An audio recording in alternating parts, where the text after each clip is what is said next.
Welcome to எங்கள் வீட்டு kitchen.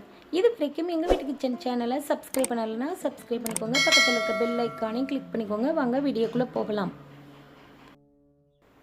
இப்போ நம்ம கிச்சனில் வந்து பார்த்திங்கன்னா நல்ல மொறுன்னு நல்ல சாஃப்டான ரவை உருண்டைகள், ரவை கேக்குன்னு சொல்லலாம், ரவை பணியாரம்னு சொல்லலாம். நல்லா ரொம்ப சூப்பராக எப்படி செய்கிறதுன்னு பார்க்கலாங்க. இதுக்கு பார்த்திங்கன்னா கரெக்டாக 3 முட்டை எடுத்திருக்கேங்க. 3 முட்டைக்கு கரெக்டாக 1/2 கிலோ ரவை வந்து தேவைப்படுங்க. இது வந்து கரெக்டான அளவுங்க. நான் ஒரு முறைக்கு பல முறை வந்து செஞ்சு பார்த்துருக்கேங்க. இது வந்து கண்டிப்பாக வந்து மிஸ் ஆகாதுங்க இந்த பக்குவம். நம்ம வந்து இதுக்கு தேவையான அளவு வந்து சர்க்கரை எடுத்துக்கலாம். ஒரு பிஞ்சு அளவுக்கு வந்து சோடா மாவு எடுத்துக்கோங்க. தேவையான அளவு வந்து சால்ட்டு எடுத்துக்கலாம். இனிப்பை வந்து தூக்கி கொடுக்கறது சால்ட்டு போட்டால் தாங்க இனிப்பை வந்து எடுத்து கொடுக்கும். உடச்சி ஊற்றி வச்சுருக்க 3 முட்டையை வந்து இந்த மாதிரி நல்லா பீட் பண்ணிக்கலாம். ரொம்ப மிக்சி ஜார்லலாம் போட்டு நல்லா நொர பொங்கல்லாம் அடிக்கணும்னு அவசியம் இல்லை. இந்த மாதிரி நம்ம ஸ்பூன் வச்சு லைட்டாக வந்து பீட் பண்ணாலே போதும். நம்ம எடுத்து வச்சுருக்கிற சர்க்கரையை சேர்த்துக்கலாம். சர்க்கரை கரையிற அளவுக்கு வந்து பீட் பண்ணால் போதும். இது ரொம்ப சுலபமாக செஞ்சிடலாங்க. இதுக்காக ரொம்ப ஹார்ட் ஒர்க் பண்ணணும்னு அவசியம் இல்லை. நம்ம எடுத்து வச்சுருக்கிற சால்ட்டையும் சோடா மாவையும் சேர்த்துடலாம்.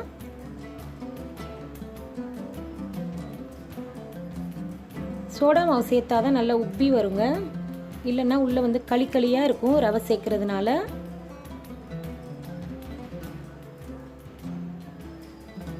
சர்க்கரை, சோடா மாவு, முட்டை எல்லாம் நல்லா கரைஞ்சிருச்சு. நம்ம எடுத்து வச்சுருக்கிற ரவாவில் சேர்த்துடலாம்.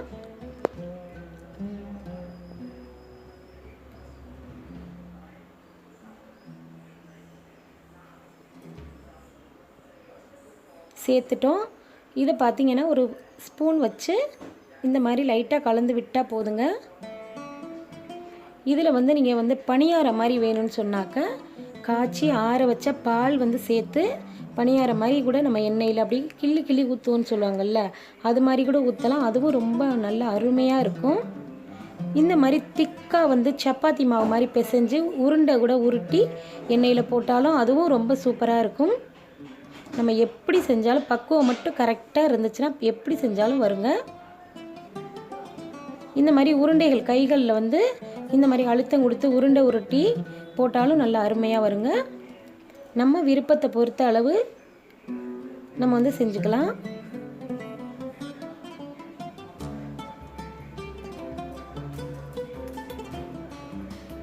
இந்த மாதிரி திக்காக இருக்குது பார்த்தீங்களா, இப்படி தான் இருக்கணும் இந்த பக்குவத்துக்கு.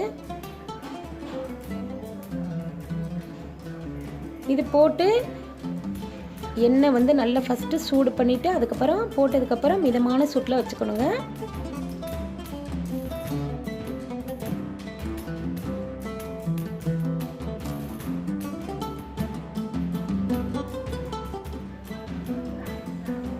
நல்லா ஒரு சைடு வெந்துருச்சு. நல்லா திருப்பி விட்டுக்கலாங்க. அவ்வளோதான், ரெடி ஆயிடுச்சு பாருங்கள்.